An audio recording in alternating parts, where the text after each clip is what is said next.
a subir, que no es lo mismo que internados. Vamos a analizar todo este tema con Omar Sued, que es infectólogo. Doctor, gracias por atendernos. Buenas noches. ¿Qué tal? ¿Cómo te va? Muchas gracias por invitarme. Bueno, estábamos viendo cómo este programa Detectar posiblemente provoque después aumento de casos, lo que no debería alarmar, porque es lo que se está buscando, es el foco, pero la pregunta de todos es, ¿el pico va a llegar? ¿Ya llegó? ¿Cómo se estima esto del pico para por lo menos tener un panorama de cuándo puede empezar a bajar entonces también?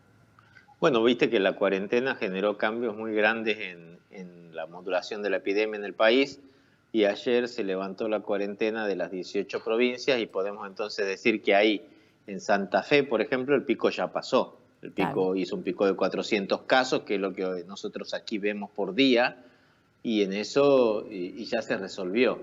Córdoba tuvo 3 picos, digamos, 3 picos de 3 brotes asociados a un geriátrico primero, un hospital después, a un mercado después y también los terminó eliminando.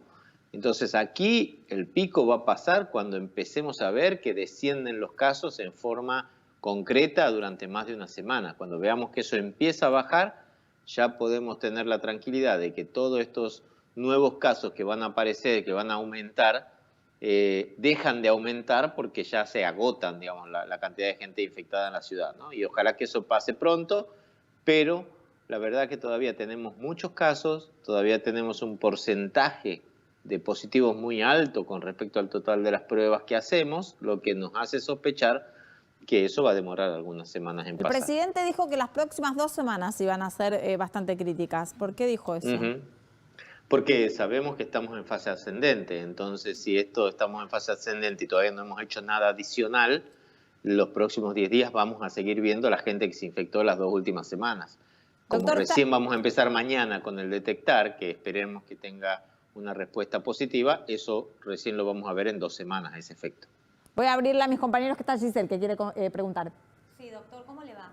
Yo lo que quiero Muy saber bien. es por qué a algunas personas sanas que no tienen enfermedades preexistentes, el virus le pega muy fuerte, incluso se tienen que internar, algunos van a respiradores, y por qué a otros en las mismas condiciones ni siquiera tienen síntomas o son asintomáticos.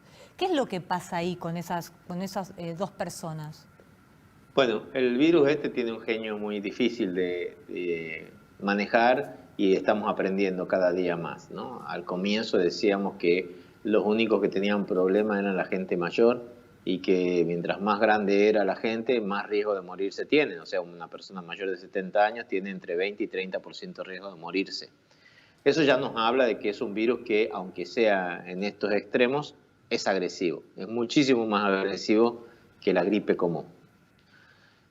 Creíamos que la gente menor de 50 y los niños no era grave, que era una situación muy común. La gran mayoría de los casos no es grave, la gran mayoría de los casos la verdad que no tienen síntomas graves, problemas o complicaciones, pero en algunas personas puede producir daños cardíacos, daños, accidentes cerebrovasculares, enfermedades tipo inflamatorias importantes, que son casos, desafíos clínicos para nosotros y que tienen más que ver con el sistema inmune de las personas, algunas veces por defecto, porque tienen alguna enfermedad leve, digamos que no está diagnosticada todavía, como una inmunodepresión de nacimiento que no está bien diagnosticada, o por exceso, digamos, un sistema inmune que reacciona demasiado y su mecanismo inmunológico no tiene para cortarlo, ¿no? Y que produce después enfermedades autoinmunes o otras complicaciones. Entonces, depende mucho de la estructura genética de las personas también, y por eso, como somos todos muy diversos, todos somos muy diferentes. Pero eso, doctor, ahí tengo una duda en general. Eso, doctor, de la estructura genética de cada persona, ¿es imposible de saber de antemano para algún tipo de testeo? Es imposible, como la persona que por ahí tenés una hermana que tiene artritis reumatoidea y no sabés, digamos, te das cuenta cuando es grande y cuando tiene algún problema, ¿no? Y eso viene de base familiar. O sea, si cualquiera de nosotros es asintomático, es imposible saber quién va a contagiar más o menos según sus genes. No, siempre contagian mucho más. Digamos, es imposible saber quién va a reaccionar mal o bien. A veces tenés personas jóvenes sin factores de riesgo que se complican. Poquitas, por suerte, son excepcionales, pero a veces hay gente joven sin factores de riesgo que tienen un problema grave con el coronavirus. Lo más frecuente es que sea gente con factores de riesgo y gente mayor, pero a veces hay casos esporádicos graves en gente joven. Bien. Sí, doctor, continúen, por favor. No, está bien. Bueno, con respecto al programa Detectar, ¿no?, que arranca ya mañana. Recién veníamos hablando que nos tendríamos que preparar para que veamos que los números de los casos aumentan, pero eso no es gente que se está contagiando nueva, sino gente que está siendo detectada. Ahora, que aumenten los casos detectados, ¿hace preocupar al colapso o no del sistema sanitario? No, por ahora no, porque todavía tenemos reserva. Decíamos recién que tenemos un 30% de camas de terapia intensiva solamente.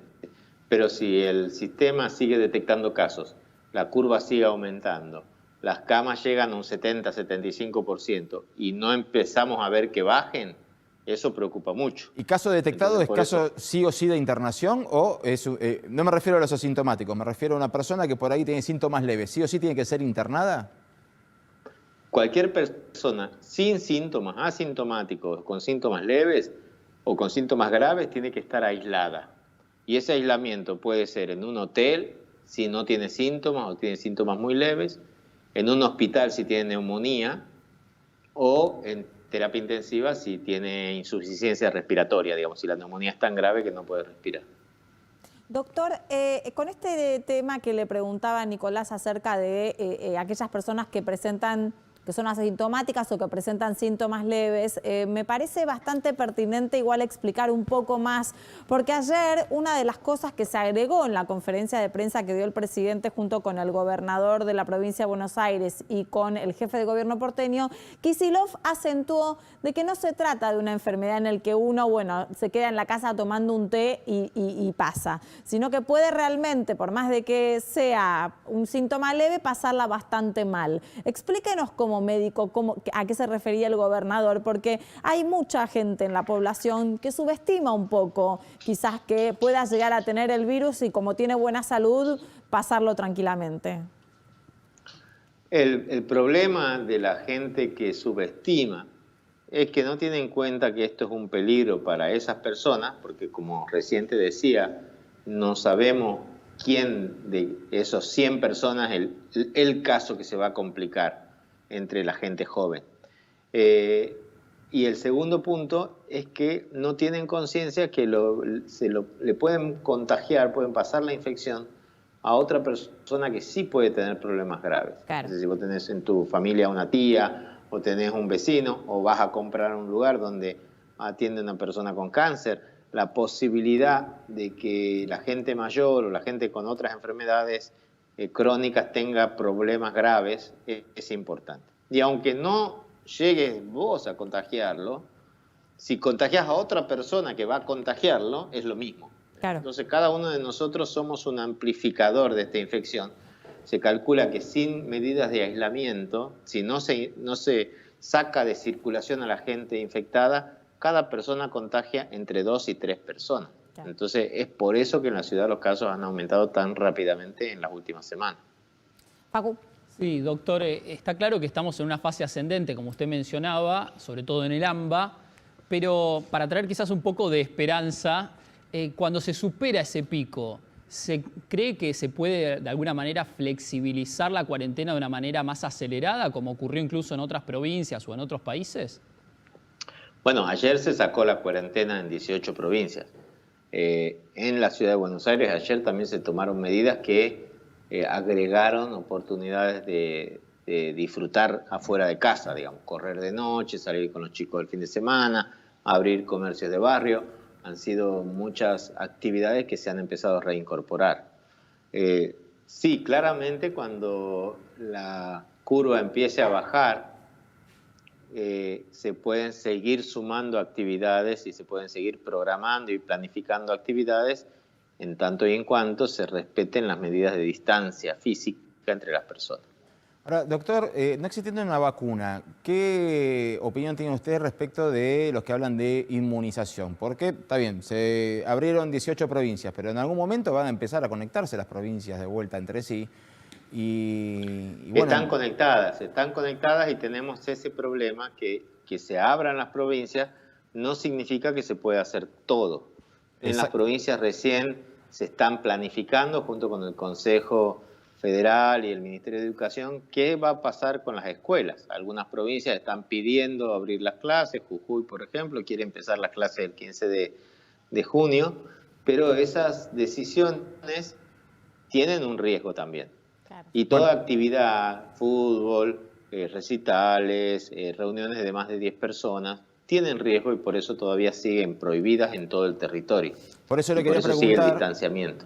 le quería preguntar, Pero lo que es más grave que eso, quizás es el transporte entre camioneros, por ejemplo, entre Buenos Aires o Chaco y el resto de las provincias, porque hay muchísimo tráfico. Al haberse activado la economía en el interior, requieren muchos insumos, o hay mucho intercambio, y entonces eso es un riesgo que estamos viendo. Todos los brotes últimos de las últimas 2 semanas en las provincias se han asociado a estos brotes de transportistas. Los brotes aquí más cercanos han sido más por la gente que ha hecho las cosas mal, como el velorio, el baby shower. Claro. sí, pero el caso de Mendoza estuvo atribuido a un camionero. Por eso le quería preguntar. El caso de Mendoza, el caso de Salta, el caso de Jujuy, el caso de Entre Ríos, el caso de Santa Fe han sido todos por camioneros. Entonces, por eso hay que tener un protocolo con muchísimo control en las fronteras entre las provincias y un buen protocolo aquí en la ciudad de Buenos Aires y en la provincia de Buenos Aires a la hora de largar, digamos, hacia afuera a estos camiones, ¿no? Entonces el riesgo aumenta y por eso las provincias que quieren abrir tienen que mostrar un protocolo donde se muestre que están buscando activamente el virus para que si hay circulación local se pueda detectar rápidamente. Igual que vos tengas un brote en tu provincia no significa que tengas transmisión local. La diferencia es que cuando vos tenés un brote, vos sabés que vino el camionero, conoces a la mujer del camionero, los hijos del camionero, los vecinos, los amigos y podés de alguna manera bloquear rápidamente esa transmisión. Quizás se te escapa algo porque el camionero tiene una novia que no la conoces y no la quiere declarar y bueno, se te escapa.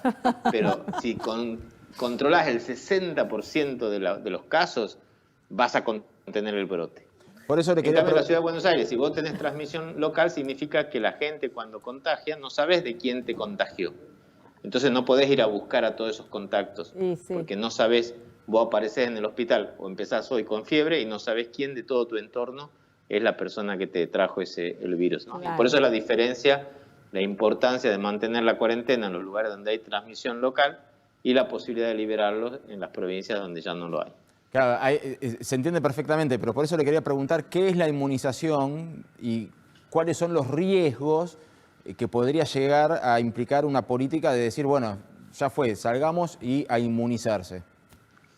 Bueno, claro, eso es una muy buena pregunta también. La inmunización es cuando vos te agarra el virus, haces anticuerpos, generás defensas y si tenemos suerte con este virus, en teoría no deberías volver a contagiarte. Digo si tenemos suerte porque tenemos 5 meses de virus, no sabemos qué pasa con el tiempo y no sabemos si esto es como el sarampión, que nunca más lo vas a volver a tener si ya lo tuviste, o la gripe, que la podés tener todos los años aunque ya la hayas tenido, ¿no? Esa duración de los anticuerpos es algo que no sabemos todavía y tenemos que esperar 1 año al menos para ver cuál es el impacto. Pero sabemos que se crean los anticuerpos y sabemos que después, al menos hasta dentro de 3 o 4 meses, no hay reinfecciones. Entonces algunos dijeron, ¿y el invierno es un factor, el invierno? Sí, el invierno obviamente es un factor. Pero en base a esa inmunización... Porque se está liberando todo. Acá tenemos todo junio y julio todavía nos queda el frío. Digo, ¿no? Sí, pero quería cerrar el comentario anterior. Muchos gobiernos dijeron, bueno, dejemos que la gente se infecte, porque entonces con eso, si vos lográs el 60-70% de la población infectada, bajás la cantidad de susceptibles, bajás la tierra fértil, digamos, y entonces en ese sentido ya se controla sola la enfermedad. Pero eso, ¿sabés, por ejemplo, con todo el problema que hubo en Italia o en España, cuál fue la proporción de gente que se infectó? Digamos, solamente fue el 10%. O sea que imagínate si con solo el 10% hubo tal descalabro del sistema de salud, nunca vas a poder llegar al 60 o al 70% para lograr niveles de inmunidad. Claro. Y con respecto a lo que vos me preguntabas del invierno, sí, El Sí, es un invierno es factor. una preocupación porque la gente está más encerrada, tose más, está Sí. más cerca y hay más transmisión, claramente. Giselle. Sí, doctor. Ahora, ¿por qué en Uruguay, que tiene, podemos decir, una idiosincrasia similar a la nuestra, está pegado a nosotros y pegado a Brasil, no hizo cuarentena obligatoria, sí medidas de distanciamiento social y tuvo muy pocos casos, muertos creo que no sé si no hay? ¿Cómo se explica? No, sí tiene muertos, sí tiene pocos casos, tiene poca población y tienen poco territorio. Bueno, Si vos pero en ponés porcentaje, balanza, pero, más o menos, pero claro. estamos midiendo en función, estoy hablando, tiene pocos casos, en función a su población y su territorio, porque entonces si no, los casos que Sí, tiene sí. Brasil, que Pero son sí. millones, estarían también en línea con la cantidad de población que tiene. Claro, pero si lo pones en cálculo proporcional a lo que tiene Argentina, no es muchísimo menos lo que tiene, es lo que quería decir. Entonces, si vos comparás más o menos Santa Fe, que es una provincia grande, con la misma cantidad de personas, con la misma cantidad de casos, con más o menos la misma cantidad de muertos, también logró controlar. Digamos, hay una cuestión también de densidad poblacional, de complejidad de la ciudad, que es más fácil abordar. En la ciudad de Buenos Aires y en la provincia de Buenos Aires, la complejidad de los barrios vulnerables y la complejidad de tener que llegar a todos los lugares, a los geriátricos, a los hospitales, a los barrios vulnerables con el mismo recurso humano, hace que sea complicada la situación. Ahora que todos los esfuerzos están enfocados solamente en la provincia y en la ciudad, porque el resto del país está más tranquilo, posiblemente sea una oportunidad para controlarlo mejor. Doctor, una última pregunta, porque escuché acá las preguntas de mis compañeros, los comentarios durante todo el día, esperando como un poco de noticias con optimismo que no llega para el área metropolitana. Y uno de los comentarios del día fue, van a ser 3 semanas, 21 días. ¿Hay una explicación del por qué o simplemente, bueno, para que no se abuse con esta fatiga de estar esperando cada 2 semanas algún anuncio? Sí, ese es un punto, digamos. El punto es que al comienzo, la primera vez que nos reunimos, dijimos 2 semanas porque la situación ahí era muy dinámica, muy rápido, cambiaba todo. Después fuimos renovando cada 2 semanas, pero la verdad que en las últimas reuniones las cosas van cambiando a un ritmo un poco más lento. Claro. Entonces hay que empezar a planificar con un poco más de tiempo, con un poco más de estrategia, pensar más a largo plazo. Hay que empezar a salir, digamos, de este concepto de urgencia a un concepto de nueva normalidad. Igual todos esperaban que sean 2 tirar. semanas para buenas noticias, entonces esperar como 21 días para que aparezca una buena noticia pero en como concesiones. dijiste vos recién, sabemos que las próximas 2 semanas no va a haber buenas noticias. Entonces, Claro. Esperamos tener buenas noticias entre semanas. Esperemos. Buenas noches, doctor. Gracias por atendernos. Muchísimas gracias. Bueno, estábamos todos esperando en el anuncio, fue lo último que dijo el presidente. Bueno, esto se trata de 21 días más de cuarentena y hoy prácticamente